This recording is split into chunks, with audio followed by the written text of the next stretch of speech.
You know that thing where you get an amazing pair of shoes at a really great price and want to tell everyone about it? Yeah, so do we. Here at Designer Shoe Warehouse, we'll give you something to brag about, like the latest styles from brands you love, or the trends everyone's obsessing over, or shoes that make you feel like, well, you. So go ahead, show off a little. Find shoes that get you at prices that get your budget. Head to your DSW store or dsw.com today. DSW, let us surprise you. Nobody's doing things that don't get them what they need. You do things because they get you what you need. What fresh hell? Laughing in the face of motherhood. In our house, kid number 2's cranky mood runs everything. With Margaret Abels and Amy Wilson. Come spend 6 months at my house and see how you do in this situation. A podcast that solves today's parenting dilemmas so you don't have to. Are you serious right now? I mean, your latest statement, much like all of your previous statements, is simultaneously ill-informed, outdated, and deeply offensive. Check yourself, Mom.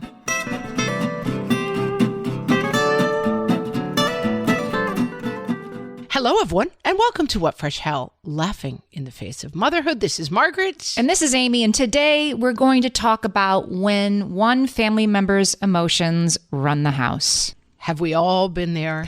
I mean, I don't know if you've been there, friends. Raise your hand if you haven't been there. Oh, I see nobody has their hands raised. Yeah.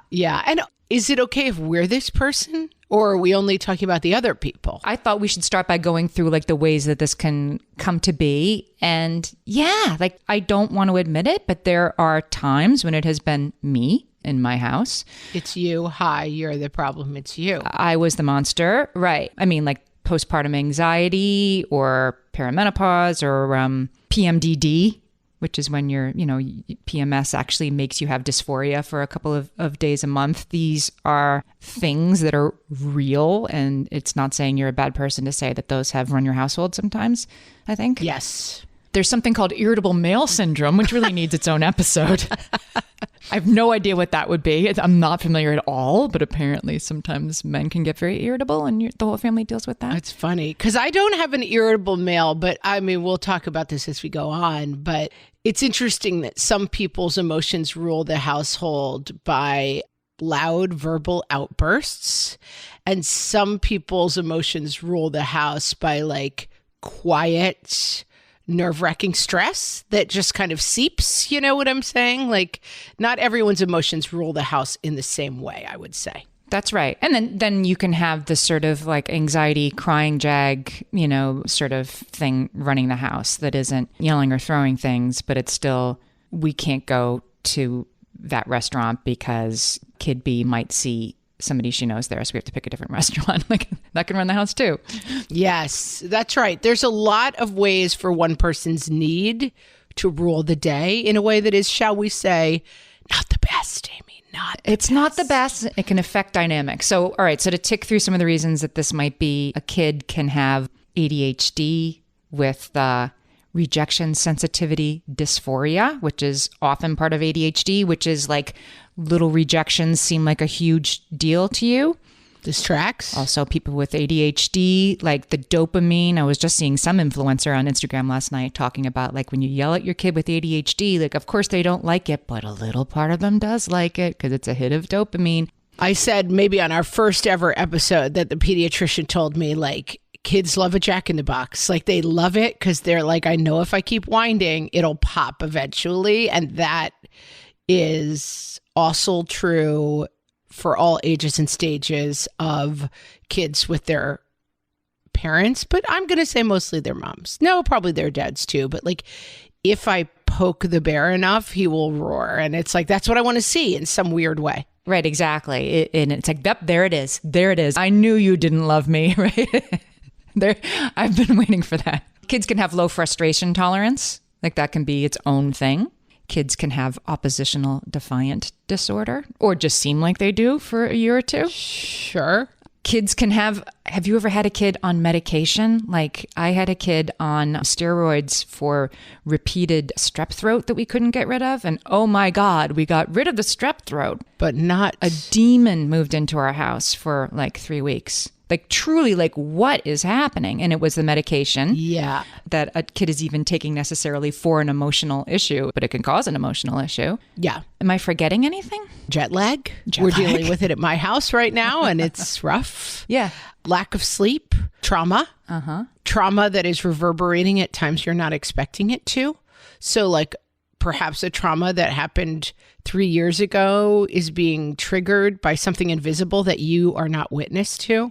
So a lot of the things were like, it's coming out of nowhere. You're like, that's not what I'm seeing. And it's, that kind of stuff, I think, can be very mysterious.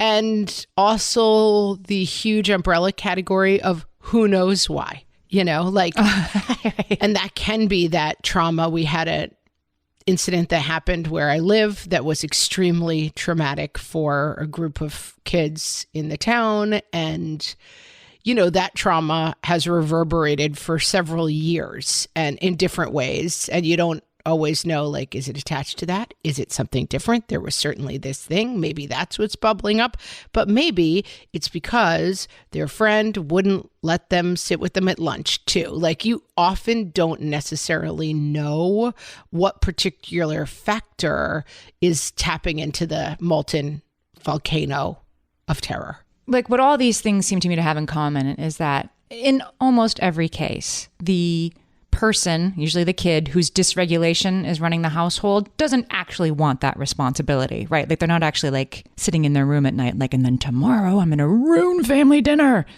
by throwing the garlic bread. They don't want that responsibility. They are not entirely in control of how this thing is starting to manipulate the family dynamics. And kind of in a pushbacky way.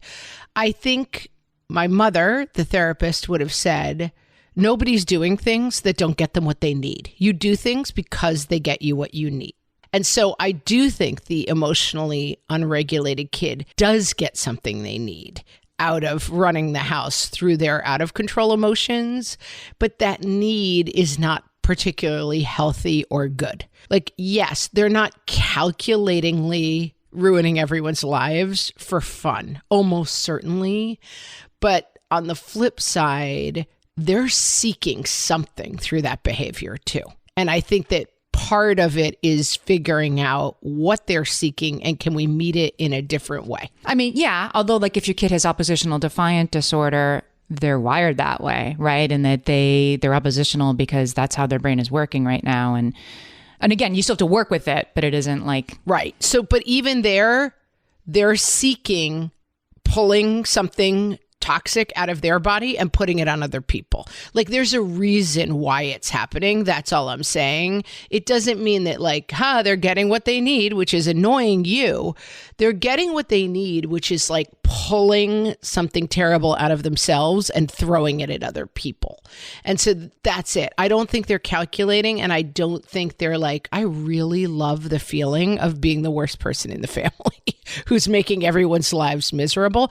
And possibly, as you said, what they need is to fulfill their own prophecy that they are the worst person in the family and that they are making everyone miserable. Children often ask for love in the most unlovable of ways, right? But it isn't like they can turn this on and off. I feel like sometimes they can. Sometimes a kid who didn't nap today needs to get their act together, maybe, right? And then sometimes these needs are like bigger and more profound. I guess I'm just saying, like, they're running the household, and the person who's running the household with their bad moods probably also wishes their bad moods weren't running their own lives, but they are. I 100% agree with that. And I want to be careful that when I say needs, like, I don't mean they're having fun doing it. I mean that there's something that is paying off for them. And what they may be seeking is boundaries. And like, we often use the term boundary seeking behavior. And that, is there a point? I have a strong sense internally that I am unloved. And therefore, I will push you until you admit that you don't love me with your behavior, your actions, your reactions. And so you get into like a tough cycle where I will continue horrible, unlovable behavior until you admit you don't love me, because that is my own self-definition. And at a certain point, you are kind of like, kid, you're driving me crazy. this is not lovable. Like, I love you, but this is not lovable what you're doing. So let's talk about some of the ways it can start to run the show, right? Because I think breaking them down, I realized I've collected this from a lot of expert opinions, and I'll put the link in the show notes. But these are a lot of different ways that it can start to run the show because they seem the same, but they're not necessarily. So the first one is accommodation, that you start to make decisions that will make the kid or the person who is dysregulated feel a different way, but not necessarily what's best. Like, okay, fine, you can have the ice cream. Okay, fine, you can have another show, right? Rather than have the blow up, I'm just going to accommodate so I get you to be docile. Right. Or you've blown through my boundaries and I'm going to say nothing about it. Meaning like you're cursing violently at your little sister, and that feels very out of control to me and is something I never imagined allowing in my house. But if I try to stop you, I'm going to make everything worse. So I'm not going to say anything. Right. Like choosing your battles, right? And I think there are times when choosing your battles is very important, but it can also tip into over accommodation. For sure. One kid in the family gets to curse and the other two don't, because it's not worth telling that kid to stop. This behavior works, which makes it difficult to stop because, I know in my case that the kid who doesn't like long car trips, I'm more likely to say, can we not bring this kid along? Can we figure out another way? Maybe we shouldn't go. I'm going to have to listen to the kid complain the whole time about the long car trip. My kid who struggles with eating a variety of foods, well, it'd be nice to all go out to that nice dinner, but I'm going to have to bring this one and there's going to be nothing more there. Like you do, of course, we're all tired and exhausted, and who wants to take the hard path when the path of we could just not go to dinner. Right. Or I could just let this person scream like crazy because I don't have the fight in me anymore. Can you just please go eat in the other room because you know that he doesn't like the sound of your chewing. So can you leave the table? Right. Yeah. And of course that is counterproductive because kids learn to regulate their emotions by having difficult emotions. Yes. And working through them, like constantly smoothing the path of the very cranky child is not really going to teach that child to be less cranky. Like you're winning the moment, but you're losing the... Yes. Although, and I mean, this is going to be one of these conversations. It's like, yes, but. On the other hand, two things can be true. There are accommodations that make a lot of sense. Like I do have a kid who struggles with mealtime for a variety of reasons. And there are times where I let that child eat in another room. We have a little dining room outside the kitchen. Fine, you can eat by yourself tonight. Then I quickly realized that was becoming, it's because they want to watch their screen during dinner, which is not allowed at dinner time. So you can do that, but with no screen. And then it becomes, you could choose 2 days a week when you could do that. Like it can't become the default. So you end up kind of some accommodations. Yes, you can come, I'll feed you dinner beforehand and you can just eat bread at dinner. That might be an accommodation that makes sense for grandpa's 80th birthday dinner that you want the kid to be able to be at without it being all about what kid X eats or doesn't eat. So yes, it's like you have to make some accommodations, but you don't want to over accommodate something to the point where someone is ruling the day through their dysregulation or their unreasonability, if that is a word, which it probably is not. Perfect example. I have another one for you. The ways this can run the household. Projecting. The people in the household who are trying to accommodate and walk on eggshells around the sort of hair trigger person, whoever it is, parent, kid, whatever, can start to blame one another for setting off the reactions instead of blaming the issue, which is the oppositional defiant disorder or whatever. Like, he's like this. Why do you chew in front of him when you know he doesn't like when you chew, right? He doesn't. Why did you say that? Why did you do that? You start to blame the other person for handling the very difficult person to handle imperfectly, which when it's impossible to handle them perfectly, and you start to take it out on each other. Right. Also, sometimes the other people do also get a kick of setting off the other person. Like it's all true. Like sometimes I do find myself saying, listen, you know that one of us is a terrible morning person. So when you choose that time to go after them over a small thing, that's a poor choice, But yes, it's not, why should you accommodate this person's inability to function in the morning? But please do, because I can't take it anymore. I mean, I have definitely been mad at my kids for making the super cranky one, for setting off whoever the super cranky one was. Let's just use the example of like the one who was on, steroids for strep throat and had a like completely behavioral reaction to that for a couple of weeks. You end up being mad at the person who quote unquote set them off, as if that was an avoidable situation, instead of the unreasonable anger.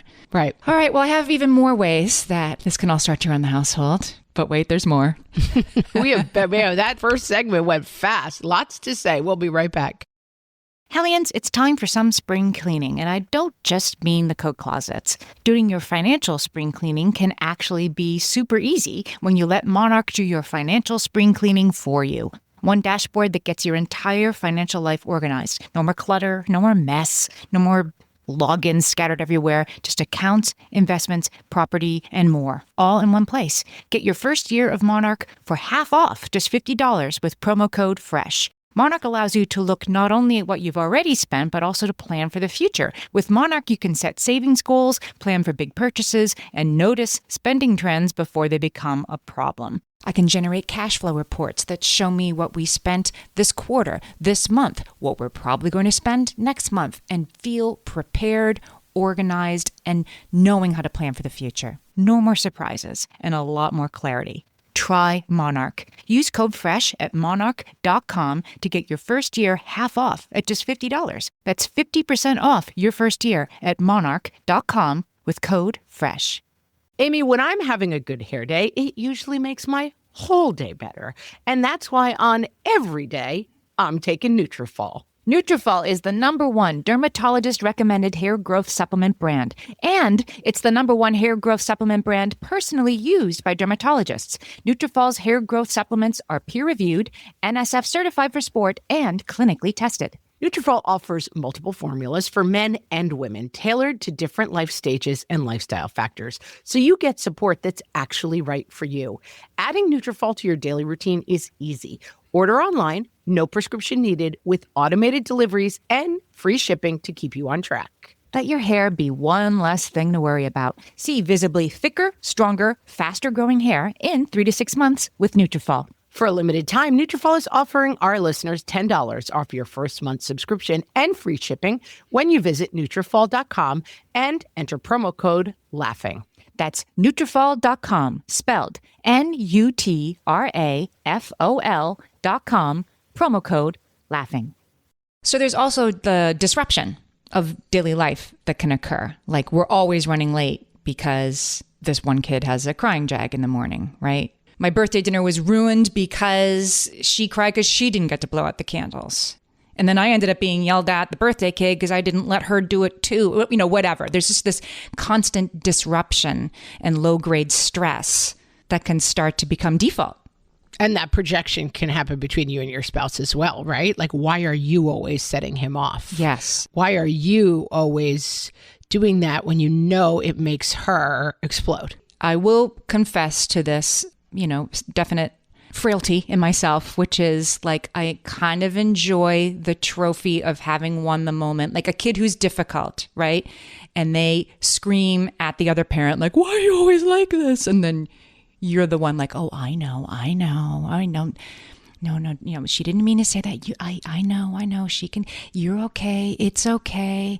Right. And then you float around the house for the rest of the night. Like, I win. I know how to handle the difficulty. I got the gold star. Yeah. I have the gold star for tonight. You don't, because you don't do a good job. And then of course, like the next day, it's completely, the tables are turned. Also relevant to other caretakers, deployed parents, parents who travel a lot for work.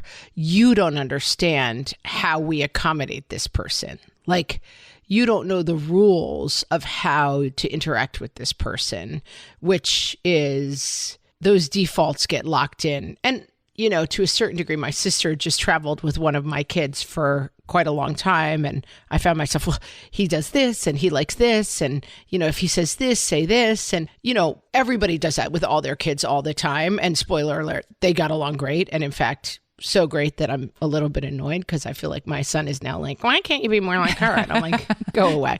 But I think as you get into like patterns of letting emotions rule, you can get very clearly, especially with a spouse or a caregiver who is not around all the time, into like, you have to know the special keys to this person.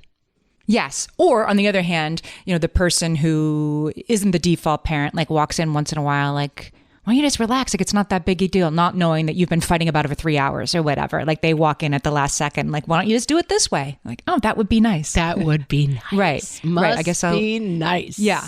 There's the judgment of others that can become part of it. And I think the other kids in the family can start to pick up on this too. And that sort of leads us into our next topic, which is the other siblings. But, your extended family, your neighbors, your friends, things can start to feel a certain way because you have one sort of, pipe bomb at the party that might go off at any moment.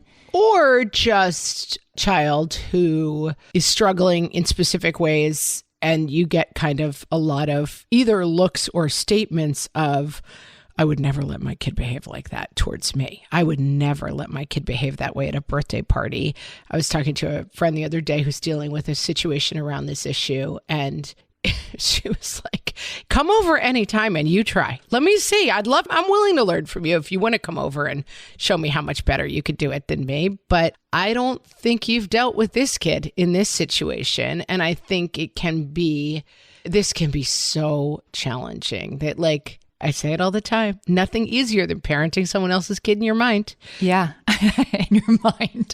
Right. Like, I would never put up with that. It's like, really? Okay, come spend 6 months at my house and see how you do in this situation, because this situation might be outside of your understanding. If I only had one of my 3 children, any one of my 3 children, I would look at other people and think, why can't you do this? This is easy. Mm-hmm. This is how kids are. Right. This is how kids are. I have 3 kids. I parent them all the same way. And they each have behaviors that I'm sure people look at and think, oh, not in my house. I wouldn't let my kids behave that way. And I've had people literally say that to me, like, oh, that would never have flown in my house. And I think, okay, well, it flies in our house for very specific reasons that I don't know that you fully interact with. And so, but nothing cuts you quite like that, People say it fairly offhandedly. And I think sometimes in-laws or well-meaning parents like, well, you shouldn't really let him get away with that. And I think, okay. It kind of segues for me, like the number one person who might be thinking you really shouldn't let him get away with that is your other children, right? That this profoundly affects the siblings. So let's stick to the example of it's a kid's emotions, that the dysregulation that are really running the house. It can really profoundly affect the kids. And so I have some interesting quotes here from Jane Indergaard. She's a nurse practitioner, and she wrote an article I'll link in the show notes about the hidden needs of siblings of kids with ADHD. And so I think there's many kinds of ADHD. She's talking about ADHD that causes profound emotional disruption in a household.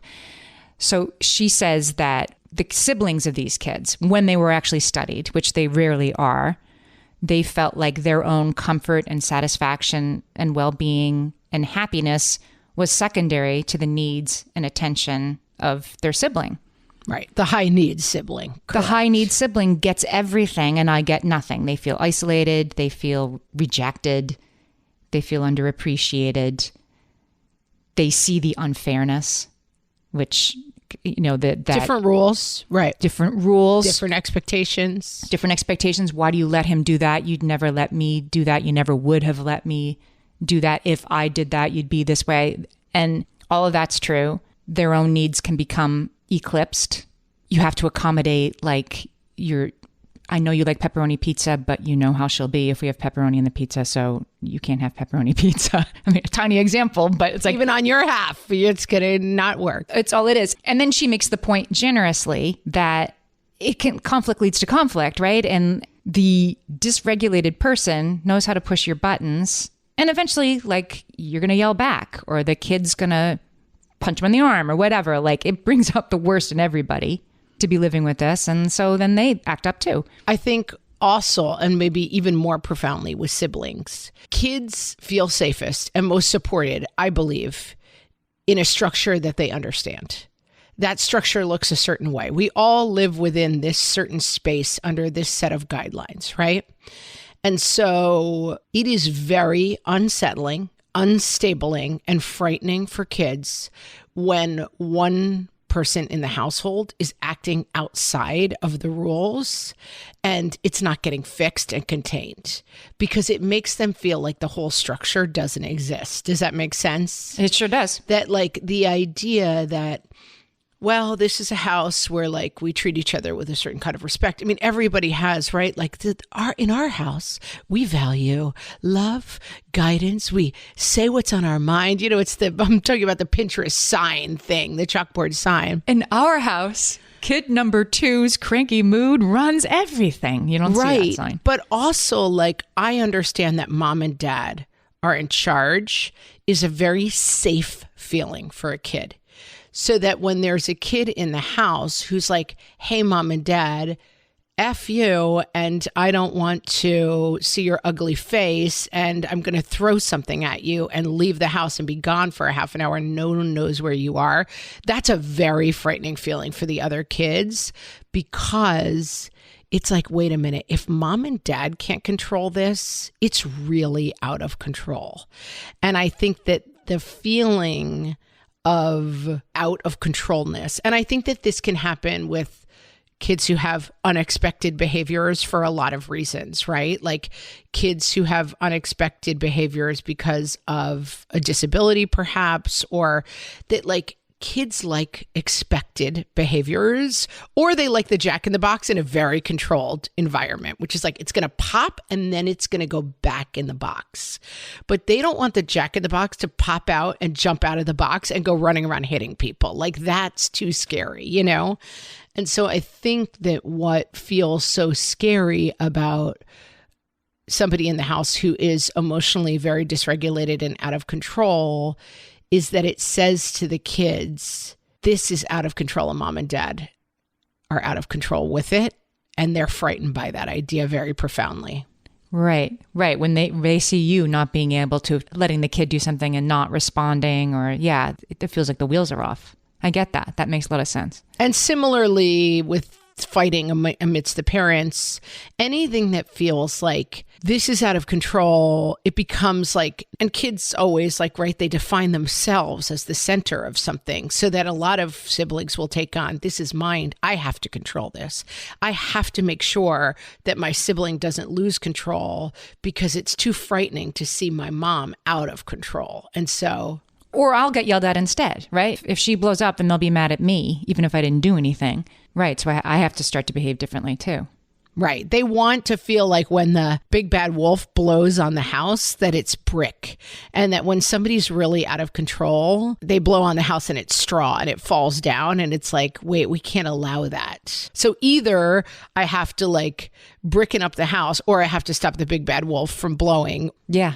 I like this metaphor. It's a lot. I do. It's a lot for it's really well It's said. a lot for a kid. It's a lot for a little kid. It's a lot for a teenager too. It's a lot for a parent too. So Jane Indergaard talked about the goals that you need to set for yourself, which are obvious, but like goals are different from the steps we're going to take to get there. But starting with where you've just gotten us, that you need to make your home feel like a sanctuary, which can feel very far away, right? If your house feels like it's made of straw, but like that's obviously, kids need to feel that their home is a sanctuary, including the kid who's blowing up all the time about everything because they're dysregulated. They do need to feel safe at home, and you need to make your home feel safe. You need to increase, these are her ideas, you need to increase the validation of each person's experience in the house. I'm going to talk about how you're going to do that. Increase adaptability of everybody in the house, but probably especially the person who's not very adaptable. And you need to increase like the cohesion of the family unit. Like, okay, yeah, like agreed. Sounds nice. That seems pretty far.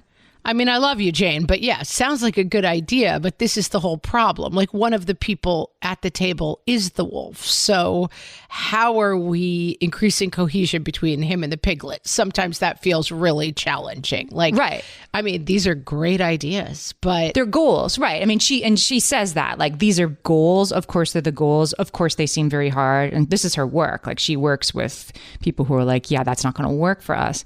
And she's like, first set the goals and then like the tiny ways you're going to get there. Yeah. And so these are a whole bunch of different ideas that are from a study and a psychologist named Jeffrey Bernstein and her, and then some of our ideas, but we do have ideas of ways that we can start to get closer. I have a big one. So let's take a break and we're going to head for solutions because I actually believe there are solutions to this. There are solutions. There are. My favorite skincare products actually feel more like self-care, like they're so nice to put on and they smell so good that I'm actually happy when I get to that part of my day. And I swear that is how I feel about Osea's anti-aging body balm. Amy, you are usually the lotions and potions queen on this podcast, but I have to say, hard agree. Osea's anti-aging body balm is a liquid silk body balm that combines the lasting hydration of a lotion with the firming power of a serum, leaving skin smoother and firmer. This body balm is clinically tested and designed to deliver visible results you can see and feel. So we've gotten to use this product for a couple of months now, and I swear I have really noticed firmer and smoother skin, like on the back of my hands. It's like getting a mini spa treatment from head to toe. Get a spring-worthy glow with clean, clinically tested skincare from Osea. And right now, we have a special discount just for our listeners. Get 10% off your first order site-wide with code FRESH at OseaMalibu.com. That's 10% off your first order with code FRESH at OSEAMalibu.com. All my kids learned to swim when they were little. It was super important to me that they be confident and safe in the water. There was only one problem with that: taking them to swim lessons. I mean, the pools were freezing. There were always cranky adults doing laps right there. And it was definitely not, for any of us, what you would call fun. Amy, heard. But now there's Goldfish Swim School. Goldfish takes a really thoughtful approach to swim lessons, combining research-based teaching with a warm, kid-friendly environment that actually helps kids thrive in the water. Every detail at Goldfish is thoughtfully designed to create a golden experience, from shiver-free, warm indoor pools to comfy waiting areas for parents to professionally trained lifeguards on deck. Goldfish uses an approach called the science of swim play, which combines guided play with proven teaching techniques to help kids learn to swim, build water safety skills, and gain confidence, all at their own pace. Lessons are designed to meet kids exactly where they're at. If you've been thinking about swim lessons or just wondering where to start, this is a great opportunity. Right now, Goldfish Swim School is offering a waived membership plus your child's first lesson free at participating locations. Just visit goldfishswimschool.com/free to find a location near you and enroll using promo code FREE. That's goldfishswimschool.com/free, promo code FREE.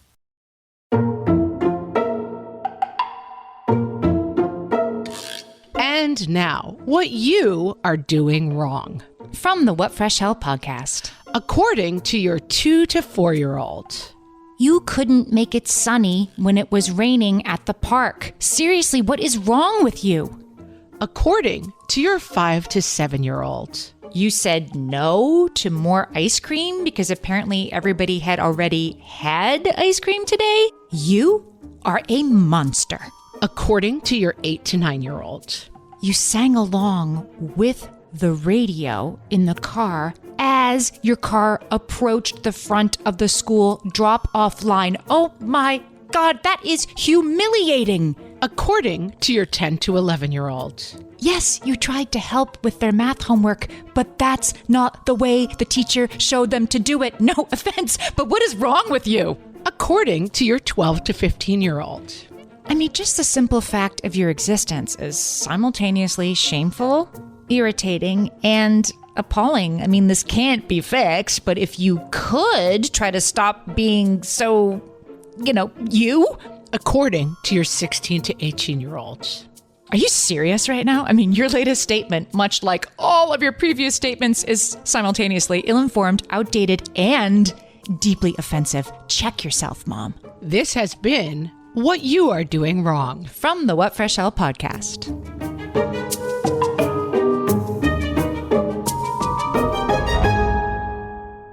Okay, I'm going to lead with my suggestion. Good. I think the most important adaptation to this situation is honesty, radical honesty about what's going on. I think that this situation is so hurt because we get embarrassed about what's going on. We feel like we're failing as a parent. And so we pretend it's not happening. Everybody knows it's happening. And I think the ability to say, so-and-so is having a really hard time. It's because of this medication. It's because they have this diagnosis. And this can be done in front of the out of control person. This is what's going on. We all see it. It's bothering all of us. I think the more the person who is the cause can be part of this conversation in love, so that you don't have the conversation of, okay, guys, before he comes down, like, we have to know that, or before she meets us at the diner, like, remember, don't, like, that's not healthy. You're splitting the family more than it's already split. The ability to be extremely honest about what everyone's feeling and air it makes it so much less scary, I think. But I think the validation sometimes does have to happen out of the earshot of the kid. Like then if your other sibling wants to tell you how unfair it is, how they can't take it anymore, how it's so hard. I think if you can have a family-wide conversation about it, great. But I think sometimes that there are conversations, there's venting that needs to be had that wouldn't necessarily be productive to have the whole family listen to, but it's productive to have it. I guess that's right. I think that's probably true. I think it can feel, I think what happens is that it feels too scary to talk about. And then it just, because you want to be like, this isn't really happening. I'm a great parent. Nothing goes wrong in my house. And so I don't want to say like, wow, last night felt really out of control for these reasons. And I think we all need to get on the same page. And, you know, I think to child, let's call it child A, the child who is emotionally dysregulated or for whatever reason having a hard time. I think for child A, like, that was really hard for you, but it was also pretty scary for everybody else in the house. I think it upsets everybody. How can we all work together to make sure this doesn't happen again? What are our best practices? Is it better? And you can definitely, this is something, I mean, if it's something that's really affecting your family, there should probably be a therapist involved at some point with folks here about how we can do this the best. But I think acknowledging it can be the hardest thing. Like you want to the next day be like, nothing happened, everything's fine, but that it just doesn't work. There was this study that was done of households where a child had Tourette syndrome in the house. And they showed that communication, that honest and healthy communication about Tourette syndrome between the other siblings who didn't have Tourette syndrome and their parents. They didn't talk about a family-wide discussion. Probably it's some family-wide, some not family-wide. But they were specifically looking at the parents communicating with the other siblings. The better the communication about Tourette syndrome between the parents and the kids who didn't have Tourette syndrome, the better the family cohesion was, the better the Tourette syndrome's severity was, which is interesting. Right, because it's stress-induced to some degree, I believe. Yeah. They actually affected the Tourette syndrome by talking with it, honestly about it with the other kids in the family. Because otherwise somebody's trying to hold it in and that makes tics like come out more. I don't know, but that's what I would assume. Makes sense. And the thing that they notice a huge effect on was they call it healthy siblings. So I'm sorry, that's if you disagree with that terminology, that's what the study says. The healthy siblings, it changed their fairness evaluation of maternal differential treatment. And I think you can give voice to that too. Yeah. Like, listen, I am accommodating this person who wakes up like an angry, rabid tiger because this child in our family struggles terribly in the morning. That is not your struggle. And so therefore, I expect you to be easier in the morning. Do your thing in the morning. Doesn't mean you can't ever have a bad day, but I do make that accommodation for this person. And therefore, I know that you don't like long rides in the car. I'm going to try to make different accommodations for you there, like trying to give voice to it. And that I think that giving voice to like, it's not fair. I mean, I feel like I have this conversation. My kids are now 12, 13, 15. I'm not that interested in fair as a concept, friends. Like, I don't know who promised you fair, but that's not what we don't have fair to offer here at the shop. Like, we all get different things. We have different strengths. We have different days. Your birthday party got rained on and his was sunny. Like, fair is not my goal here. Well, they would say, I thought this was interesting, that what you need to teach families, kids in this situation, is that fairness and equality are not the same thing. That giving everybody the same thing is actually not fair. Fair is giving each person in the family what they need. That's right. That's right. And I don't think I've said it in quite that way, which is good language. But that's right. Yeah. Fair is giving them what they need. Right. And so fairness, if you have a sibling who constantly pushes your buttons and then you fight and then you're the one in trouble, and like maybe you need to, go on a vacation with your aunt and uncle and your cousin, just you. Like that might be what's fair, because that's really what you need this summer, is some time on your own to help the kids sort of feel like they are seen and their needs, which are real and which exist, can also be met. But they don't have to be met in the same way. I think that's right. And I think it can be a little bit of a high wire act, but I also think this is a place where the more open you're about it, the more you can have acknowledging and funny conversations that can kind of help everybody in the situation. Like, uh-oh, the tiger's up. I can hear that kid upstairs banging around. Like, everybody remember, we're on tiger patrol this morning. It can be hard. You don't ever want this to tip into like teasing the person who's having a hard time.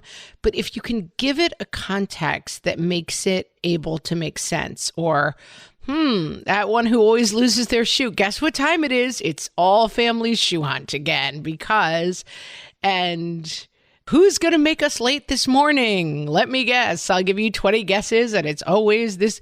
You've got to really watch it tipping into like bullying or picking on somebody. But I do think that the more light you shine on it, it feels really counterproductive. It feels like we have to hide from it because it does feel scary.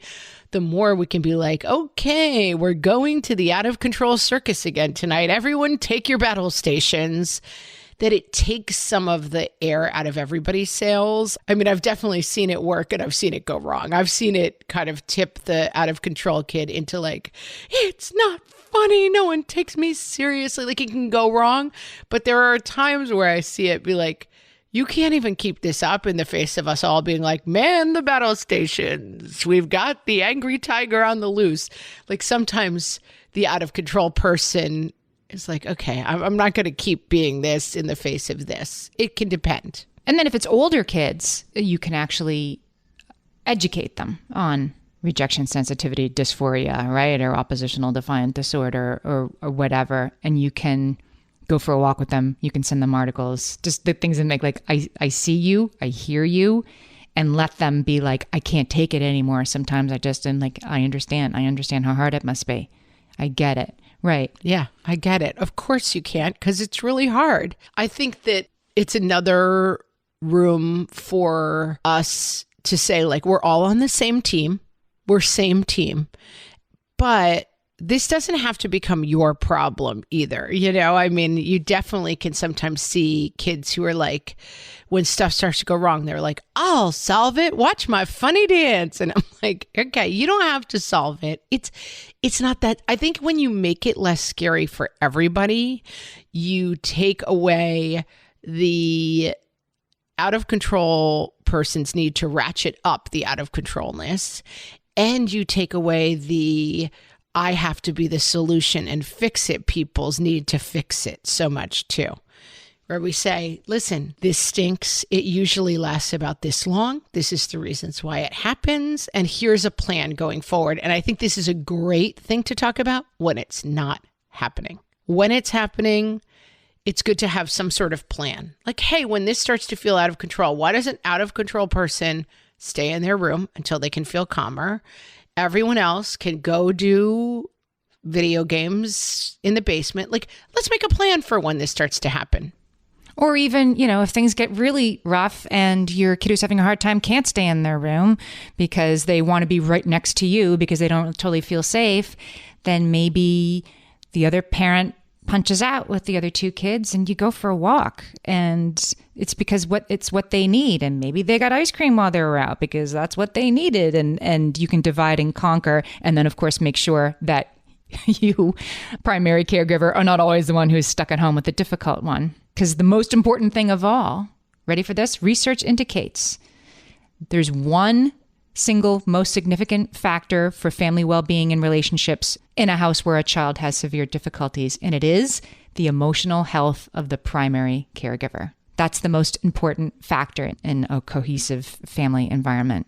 is your emotional health. That's a good thing to remember, because I think often we feel like, especially as moms, our job is to sacrifice ourselves for the situation. And it's good to remember that taking care of yourself in the situation actually makes the situation better. Again, you don't do it because someone told you to do it. You do it because it actually works. It makes the situation better.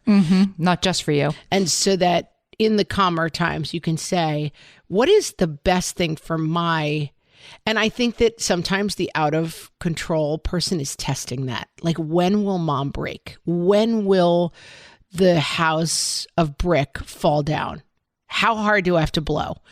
And that if you can remember that your job is to just be well enough to be the brick wall for when the blowing comes, that is your job. It can be hard. You don't actually want to chase stuff. You want to just work on yourself and figure out how to be that strength.